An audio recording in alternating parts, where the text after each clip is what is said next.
عليكم ورحمة الله تعالى وبركاته. حقيقة فيديو يعني يكون تاريخي لما إن شاء الله يحطم الرقم القياسي في المشاهدات. في هذا الفيديو هذا جينا لنتحدث أتينا لنتحدث عن المقابلة ديال نادي النصر السعودي ضد الشباب اليوم. وأنا كمشجع بطبيعة الحال كريستيانو رونالدو يعني وقعت ممكن نعتبروها من الأشياء المستحيلة أن أحد كان يتصورها. لقطة ستبقى للتاريخ. الناس يسحبوا، حنا نتحدثوا على المقابلة بطبيعة الحال، نتحدثوا عليها وشنو وقع في هذه المقابلة هذه في آخر المقابلات ديال الدوري السعودي مع حسم الدوري السعودي. جولتين متبقيتين وقعت أحد اللقطات اللي أتبقى مثيرة للجدل حقيقة.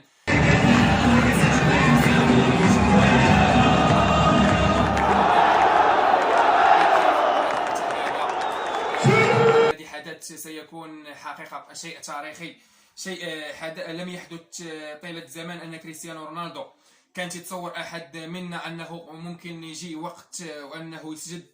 الناس يقولوا أنها ليست سجدة، يعني المعالم ديالها واضحة، احنا ما تيهمناش. اللاعب شاف اللاعبين تيسجدوا أمامه، يعني حاول احنا ما عرفناش واش يدور في العقل ديال كريستيانو، واش بغى يقلدهم ولا عنده. بطبيعة الحال رونالدو لاعب ذكي للغاية، يعني من أشهر يعني الأشخاص اللي كاينين هنا في التاريخ ديالنا. بطبيعة الحال ما يدير حتى شي لقطة إلا ويكون عليها واحد الكلام، هو عارف شنو تيدير. رونالدو لما لا بدا الدين الإسلامي تيترسخ في العقل ديالو. في الحقيقة فاش شفت هاد اللقطة هادي أقسم بالله فرحة غير مسبوقة، يعني عشتها في كرة القدم. عشت فرحات في العديد من الاحيان مع ريال مدريد، مع رونالدو في الفرق اللي لعب فيها، مع ليفربول كمشجع ديال هذه الانديه هذه. ولكن هذه اللقطه هذه يعني فرحه لا توصف. والله حسيت بالقشعريره في هذه اللقطه هذه. تشوف رونالدو والطريقه اللي ساجد بها، تعرف ان شيئا ما سيحدث بعد هذه اللقطه هذه الاسطوريه. لقطه سيتناولها العديد من الناس، يعني وتخلي تكون ترند في هذه المقابله هذه. وايضا لما لا يبقى يتحدثوا عليها الناس في العديد من الاسابيع المقبله، ولما لا الشهور المقبله. هذه اللقطه نخليكم كما قلت لكم تكون ظاهره امامكم، كيف سجد رونالدو في الارضيه ديال الميدان بعد تسجيله الهدف الثالث. مشى احتفل مع اللاعبين الزملاء ديالو، وبعدها الكاميرات ما التقطت في المقابله مباشره. الناس اللي كانوا في الملعب هما اللي صوروا اللقطه، وكيف اتى هذا السجده هذه. حقيقة شيء لا يوصف. رونالدو كريستيانو يعني من أحد مع أني ما نوصفش رونالدو بطبيعة الحال أكثر الشخصيات المشهورة في التاريخ ديال في العالم الآن، لا في السوشيال ميديا ولا أيضا في كرة القدم. هذه اللقطة هذه ستثير جدل بطبيعة الحال. حنا تنتمناو رونالدو أنه يدخل الإسلام بطبيعة الحال، ونشوفوا هذه اللقطة ونشوفوا كيفاش رونالدو يعبر عليها وأنه يتكلم عليها في الحديث ديال مع الصحافة. ننتظروا ان شاء الله ماذا سيحدث. الان ندخلوا في المقابله. كمشجع نصراوي بطبيعه الحال، مشجع لكريستيانو رونالدو، فبطبيعه الحال تنتمنى الفوز دائما النصر والخساره لنادي الاتحاد، باش ان رونالدو يتمكن من الفوز باللقب. الجوله 28 مقابله ديال الاتحاد والباطن، ومقابله ديال النصر والشباب في نفس الوقت. كالعاده دائما في البدايه ديالنا نعطيكم تشكيلات الفريقين باش ما نضيعوش الوقت اكثر. النصر المستضيف كان بروسي في الحراسه، امامه في قلبي الدفاع كل من لاجامي وايضا الفارو غونزاليز. ظهير ايسر كان هناك كونان، وظهير ايمن كان هناك اللاعب سلطان الغنام. في خط الوسط لويس غوستافو والخباري هما اللي قادوا هذا الخط هذا. في الهجوم رباعي هجوم او ممكن كصانع العاب كان هناك علي الحسن، وفي المقدمه الدون كريستيانو رونالدو وطاليسكا وعبد الرحمن غريب. اما نادي الشباب النادي الضيف في هذه المقابله هذه كان بكيم الحارس الكوري الجنوبي في الحراسه، امامه سانتوس وحسن تنبكتي كقلبي دفاع. الصقور كان كظهير ايمن والحربي كظهير ايسر. يعني القحطاني كريتشوفياك واللاعب المخضرم ايفر بانيغا كان كخط وسط ثلاثي ديال هذا النادي هذا. جونيور كان في المقدمه مع اللاعب الكبير ايضا سانتيمينا واخوانكا. هذه هي تشكيله الفريقين. النصر اللي قبل هذه المقابله هذه كان تيملك في راسي ديالو 60 نقطه في المركز الثاني، والاتحاد قبل ايضا المقابله ديالو كان تيملك 63 نقطه. تغيرات الامور في هذه المقابله هذه ونتحدثوا كما قلت شيئا فشيئا. النصر حاول وجاز في المقابله في البدايه، حقيقه هدد في العديد من الاحيان، ولكن التهديد ما تكفيش.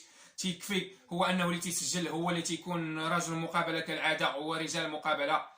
الدقيقة 25 ستصفر عن ركلة جزاء اللي اصطادها اللاعب ديال نادي الشباب واصطدمت في اليد ديال لويس غوستافو. اضاعتنا ضربه جزاء يتقدم لها كريستيان خوانكا.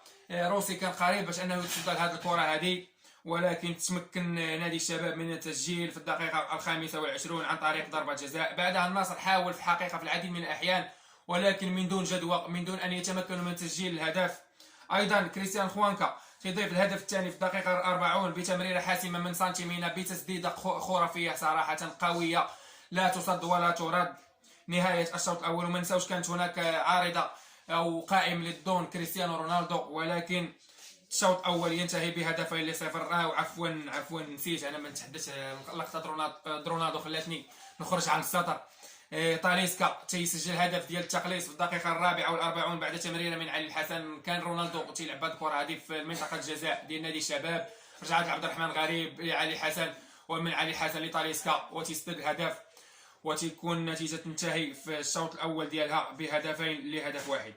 اما الدخول ديالنا الشوط الثاني فكل شيء سيتغير. الشباب يتراجع للخلف، النصر يعني تمتلك الكره اكثر فاكثر، حتى اتى هدف ايضا التعادل عن طريق عبد الرحمن غريب، وهذه المره ايضا علي الحسن تعطي تمريره حاسمه وهدف ثاني والتعادل. وعلي الحسن من نجوم المقابله تمريرتين حاسمتين حتى الان.